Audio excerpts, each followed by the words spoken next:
Major arch bishop എന്ന നിലയ്ക്ക് എൻ്റെ ഏറ്റവും മുന്തിയ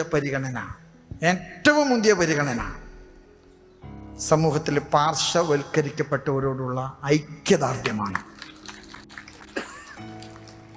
ഞാനത് പരസ്യമായിട്ട് അറിയിക്കുകയാണ്. അതുകൊണ്ട് ആർഭാടപൂർണമായും ആഘോഷങ്ങളുമായിട്ട് നടക്കുന്ന ഒരു സഭയോട് എനിക്ക് വലിയ വിയോജിപ്പുണ്ട്.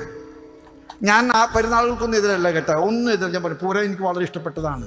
പക്ഷേ നമ്മുടെ ആവശ്യങ്ങൾക്ക് ഒതുങ്ങുന്ന കാര്യങ്ങളും മതി നമുക്ക്, ആവശ്യങ്ങൾക്ക് ഒതുങ്ങും. അതുകൊണ്ട് തന്നെ ഞാൻ എൻ്റെ പോളിസി സഭയുടെ നേതൃത്വത്തിലേക്ക് എനിക്ക് കൊടുക്കാനുള്ള എൻ്റെ കാഴ്ചപ്പാട്, മേജർ ആർച്ച് ബിഷപ്പ് എന്ന നിലയ്ക്ക് എൻ്റെ തലയിൽ വെച്ചിരിക്കുന്ന കിരീടവും ഞാൻ പിടിക്കുന്ന ചെങ്കോലും എനിക്ക് നൽകിയിരിക്കുന്ന പ്രവാചക ദൗത്യം, സഭ അനാവശ്യമായിട്ട് ആർഭാടങ്ങൾക്ക് ചെലവഴിക്കുന്ന പണം മുഴുവൻ പാവങ്ങളുടെ സമുദ്ധാരണത്തിന് കൊടുക്കാൻ സഭ കടപ്പെട്ടിരിക്കുന്നുവെന്ന് സഭ ഓർമ്മപ്പെടുത്താൻ ഞാൻ ആഗ്രഹിക്കുന്നു.